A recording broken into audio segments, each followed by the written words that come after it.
That's right. You saw the title of the video. F that 401k, buy Bitcoin.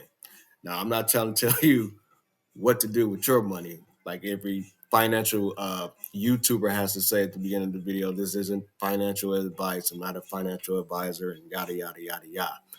I'm just telling you what I'm going to be doing and just kind of giving you some of the reasons why. So the other day I was at work and it's just something I've been contemplating for a while, just since I've learned about Bitcoin and just studied it for the last 4 years. I heard about it probably the first time back in 2016, 17. I really didn't understand it and I just kind of pushed it to the side. But as I was sitting in the house during the pandemic, like everybody else, I was just scrolling through YouTube and I just started watching one video after another, just going online, just Googling and reading different articles. And, I kind of finally understood how it worked. Um, but the other day I was, when I finally made the decision to just go ahead and make the move, I went on the app that we use at my job. So basically we have an app where you can switch over like your tax deductions or view your paycheck or anytime like if you get married you need to change something or if you have a kid or if you need to sign up for 401k or make changes to 401k. So I was going on there to make changes to my 401k, um, to say I don't no longer want to contribute. But this was yesterday on New Year's Eve. There was a blackout. I got a message that said there's a blackout period till January the 19th.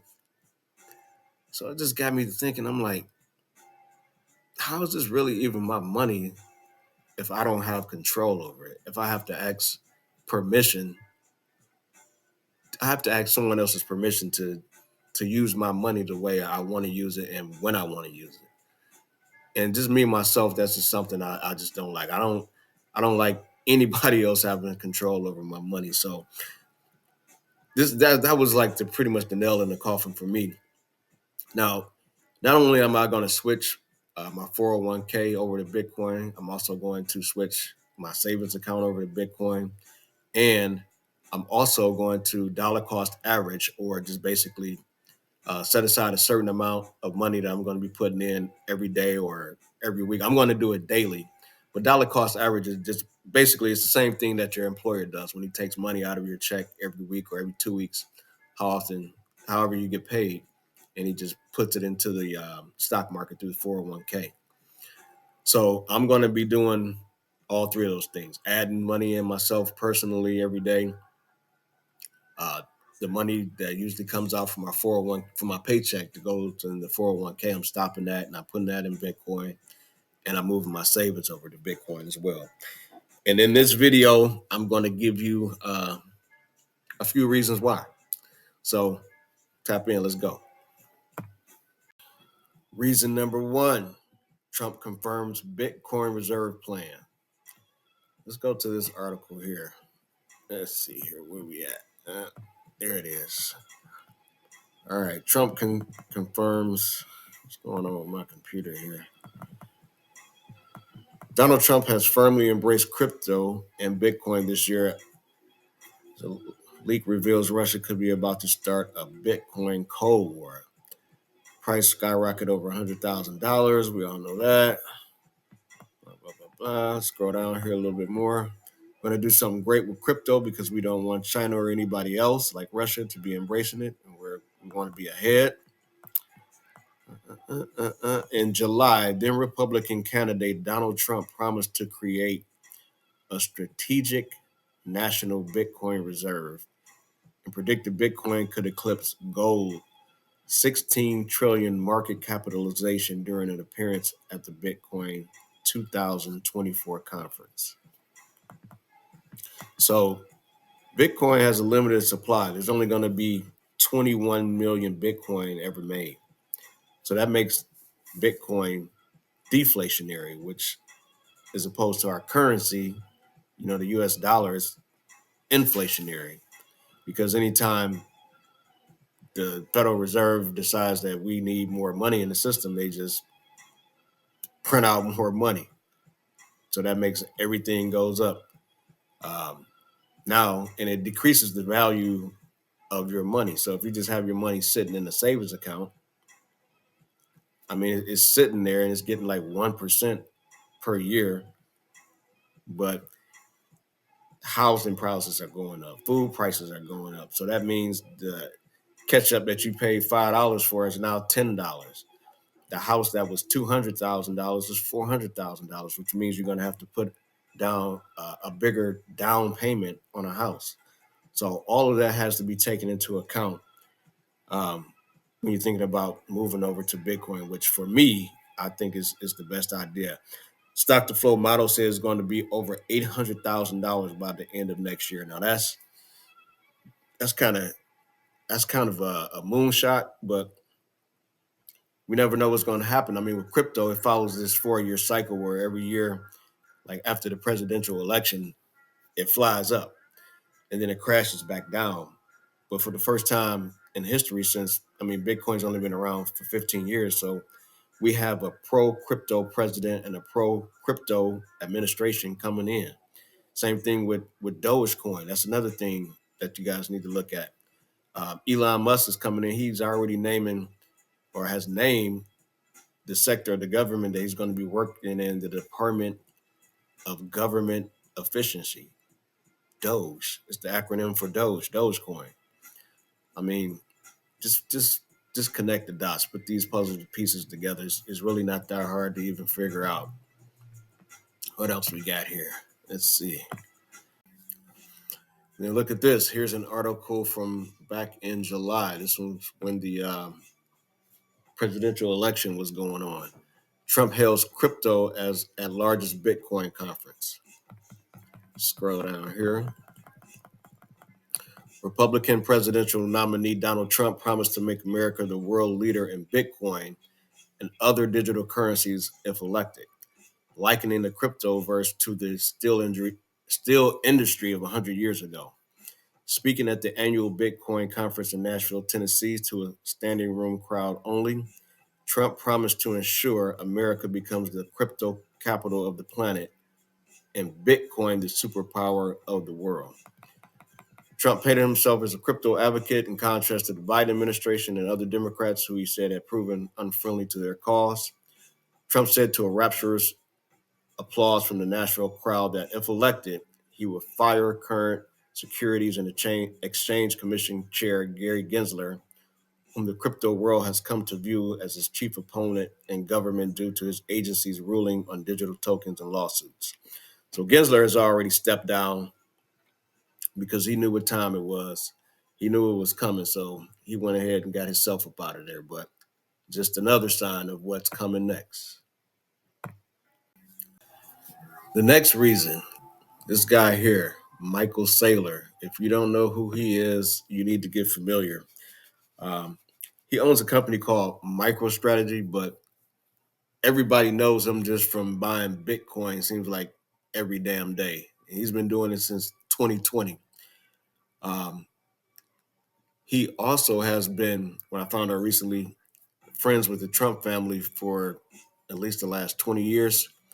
And he's also been advising Trump as far as what he should do with the Bitcoin reserve. So these are all signs to just let you know which way this is going to go. I mean, it's just obvious at this point. But Michael Saylor last night on New Year's Eve, he had get this out the way. He had a party, not a New Year's Eve slash Bitcoin hit $100,000 this year party. Since the moment Bitcoiners around the world have been waiting for is finally here. Bitcoin has hit the monumental $100,000 mark, and Michael Saylor is throwing a party of the century to celebrate. So companies like this, I mean, he started buying Bitcoin and added it to his balance sheet, and the stock price of MicroStrategy went through the roof. Like I said, and most people, including myself, I don't even know what MicroStrategy does. The only reason I know Michael Saylor is because he buys Bitcoin all the time.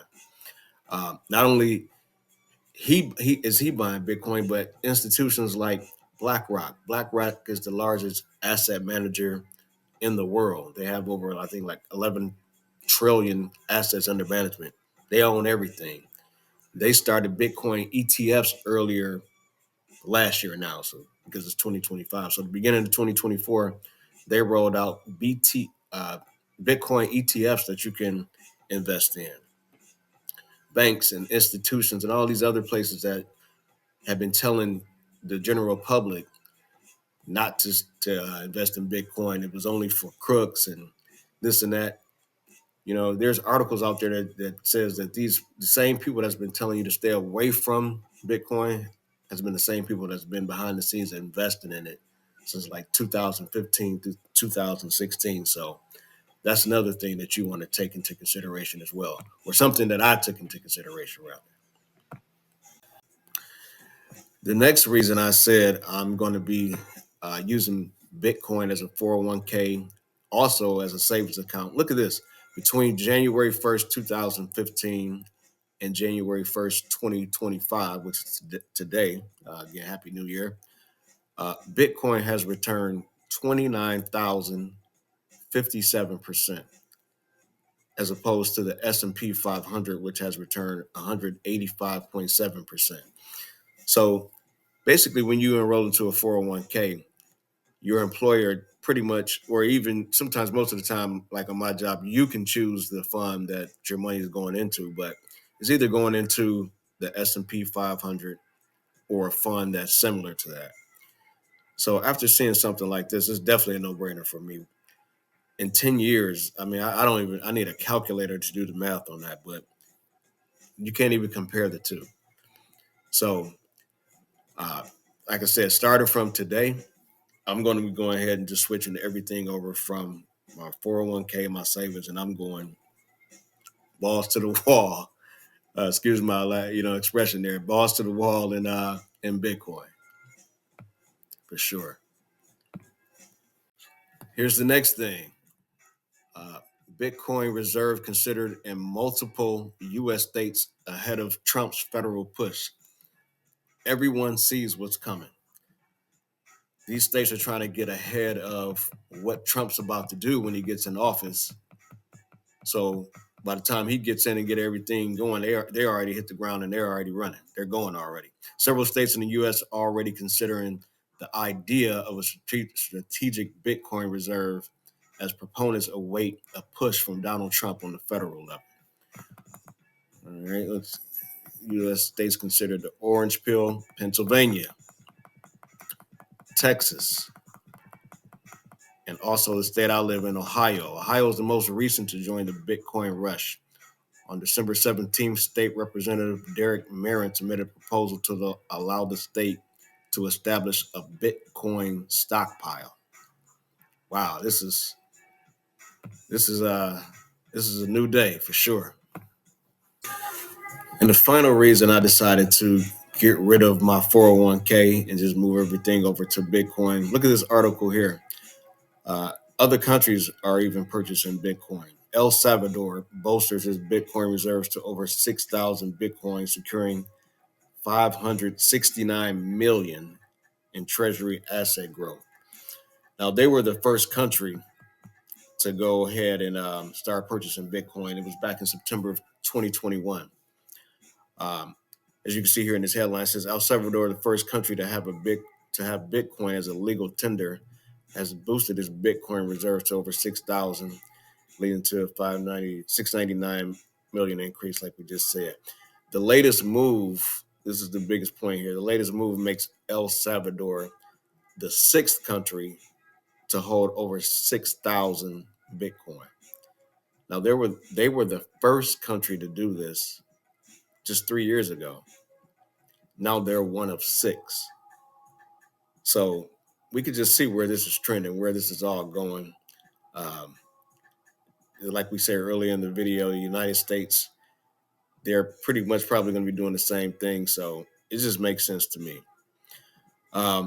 With that being said, that I'm going to wrap the video up here. Um, Leave me a like, comment, subscribe to the channel if you haven't already subscribed. Let me know your thoughts on this. If you agree, disagree, and I'll catch you on the next one. Peace. Mhm.